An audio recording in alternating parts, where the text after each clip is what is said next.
welcome back to my channel. This is Shabnam madam. नवाबी शहर, आप पढ़कर ताज्जुब हो गए होंगे कि भाई ऐसा तो कौन सा शहर है जिसको मैं नवाबी शहर बोल रही हूँ। जी हाँ दोस्तों, भारत का एक ऐसा फेमस शहर जिसकी इंडियन हिस्ट्री बहुत ज्यादा मशहूर है, सिर्फ और सिर्फ इंडिया में नहीं बट आउट ऑफ इंडिया भी। गाइस, ये एक ऐसा शहर है कि जिसकी हिस्ट्री हमारे पुराने द ग्रेट लीडर से भी कनेक्टेड है। तो जानते हैं कि ऐसा कौन सा शहर है और इसकी हिस्ट्री। पर जो लोग इस शहर से बिलोंग करते हैं उन्हें पता तो चल ही गया होगा कि मैं किस शहर की बात कर रही हूँ। ये शहर गुजरात का 8th लार्जेस्ट सिटी है, जूनागढ़। जूनागढ़ का मतलब होता है, जूना का मतलब होता है गुजराती में पुराना, और गढ़ का मतलब होता है सिटी, यानी जूनागढ़ मतलब पुराना सिटी। इसका इतिहास इतना पुराना है और इतना फेमस कि बहुत इंपॉर्टेंट पार्ट ऑफ लाइफ है ये हमारा। As a Indian we should no.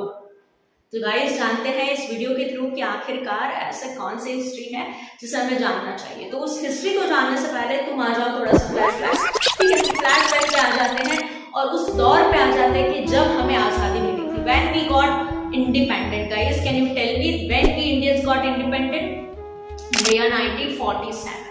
पर क्या आपको पता है कि कुछ ऐसे 4 इंपॉर्टेंट स्टेट्स थे जो अभी, उसमें से कुछ स्टेट्स तो सिटीज में भी कन्वर्ट हो गए हैं, बट उस टाइम पे वो स्टेट्स थे 4 ऐसे इंपॉर्टेंट स्टेट्स की जो इंडियन पब्लिक का हिस्सा नहीं बने, अपनी मर्जी से वो इंडियन रिपब्लिक का हिस्सा नहीं बने। वो ऐसे कौन से 4 स्टेट्स थे?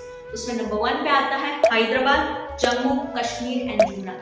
गाइस, जूनागढ़ को ये पूछा गया था कि भाई आपको भारत का पार्ट रहना है, भारत में इंक्लूड होना है, पाकिस्तान में इंक्लूड होना है या खुद इंडिपेंडेंट होना है।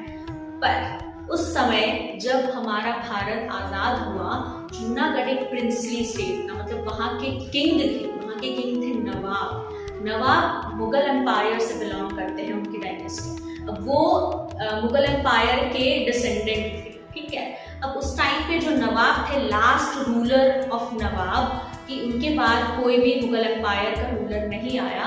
तो जो लास्ट रूलर ऑफ नवाब उस समय जूनागढ़ में थे जब हमारे भारत को आज़ादी मिली, वो थे मोहम्मद खान जी था।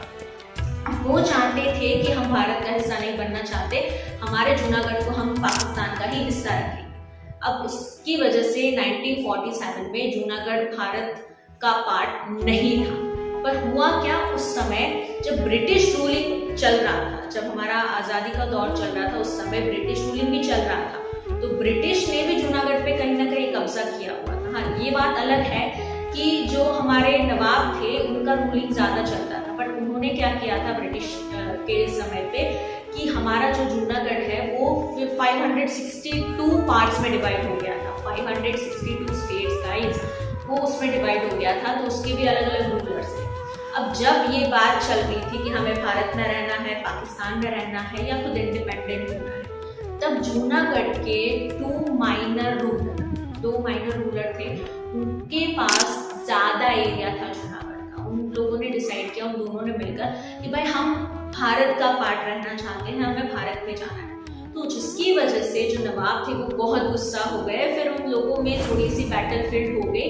अब उस बैटलफील्ड की वजह से तो जो दूसरे माइनर रूलर्स थे उनको भी गुस्सा आ गया कि भाई ये माइनर है तो क्या हुआ, ये अपनी बात तो रख ही सकते हैं। उस वजह से उन लोगों में सब में कॉन्फ्लिक्ट हुआ और फाइनली 1 ईयर के बाद जो हमारा जूनागढ़ है वो इंडिया का हिस्सा बना। इसलिए आपको पता है जो जूनागढ़ के लोग हैं वो 1947 को नहीं बट 1948 को इंडिपेंडेंस डे मनाते हैं। तो ये हिस्ट्री ऐसी थी कि चलो कहीं ना कहीं किसी ना किसी को पता है।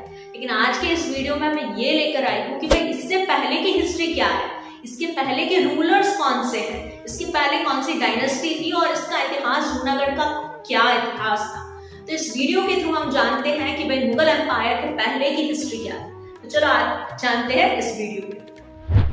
चलो दोस्तों, हम आ जाते हैं 319 BC के जूनागढ़ पे। आखिरकार उस समय कौन सी डायनेस्टी का रूलिंग था और कौन से किंग वहाँ पे रूल करते थे। तो चलो जानते हैं कि उस समय जिस डायनेस्टी का राज था वो थे Mauryan dynasty. Guys, Mauryan dynasty was ruling at the time, और जो मौर्यन डायनेस्टी के राजा थे वो थे राजा चंद्रगुप्त मौर्य। जूनागढ़ का सबसे फेमस किला ऊपरकोट फोर्ट के नाम से जाना जाता है, जो कि ऊपरकोट किला है उसे कंस्ट्रक्ट करने वाले, उन्हें बनाने वाले भी राजा चंद्रगुप्त मौर्य ही थे। उन्होंने करीबन 319 सी में इस किले को कंस्ट्रक्ट किया था। और उसके बाद ये जो किला है वो जूनागढ़ का इंटीग्रल पार्ट हो गया था। लेकिन आफ्टर चंद्रगुप्त मौर्य करीबन 300 साल तक ये ऊपरकोट जूनागढ़ का इंटीग्रल पार्ट नहीं रहा। लेकिन फिर से ऊपरकोट किले ने कम बैक किया। करीबन 300 साल के बाद अराउंड 976 सी में ऊपरकोट वापस से जूनागढ़ का इंटीग्रल पार्ट बना। फिर जिस किंग ने एंट्री की थी वो थे चंद्रगुप्त मौर्य के ग्रैंडसन, जिसे हम द ग्रेट किंग के नाम से भी जानते हैं। गाइज, आप बता सकते हैं कि इंडिया के द ग्रेट किंग कौन थे?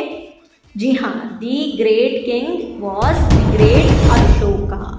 द ग्रेट किंग अशोका, तो वो उनका रूलिंग यहाँ पे चला और उनके करीबन 14 एडिक्ट्स भी इंस्क्राइब्ड है यहाँ पे, जिसे अशोक शिलालेख के नाम से जाना जाता है।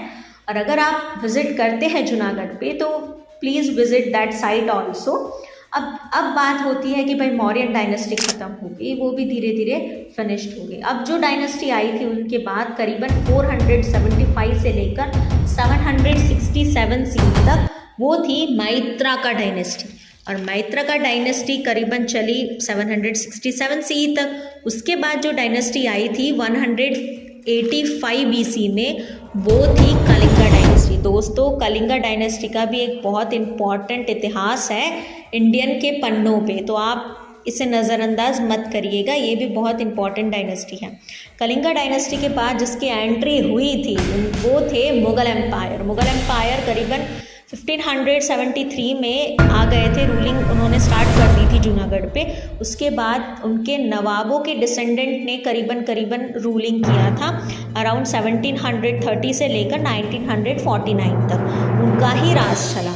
अब उसमें भी जो सबसे लास्ट नवाब के राजा थे, जो हमने देखा कि जब हम इंडियंस को आज़ादी मिल रही थी उस समय जो किंग लास्ट नवाब थे, नवाब के राजा थे, वो थे नवाब मोहम्मद खान जी थर्ड। उसके बाद की स्टोरी आपको पता है और वो मैं नेक्स्ट वीडियो में लेकर आऊँगी। लेकिन अभी तक की नवाब तक की जो हिस्ट्री है वो मैंने आपको बताई है। अगर आपको ये मेरा वीडियो अच्छा लगता है then do like, do comment, do share and yes, do not forget to subscribe my channel. And दोस्तों, stay tuned for my next video.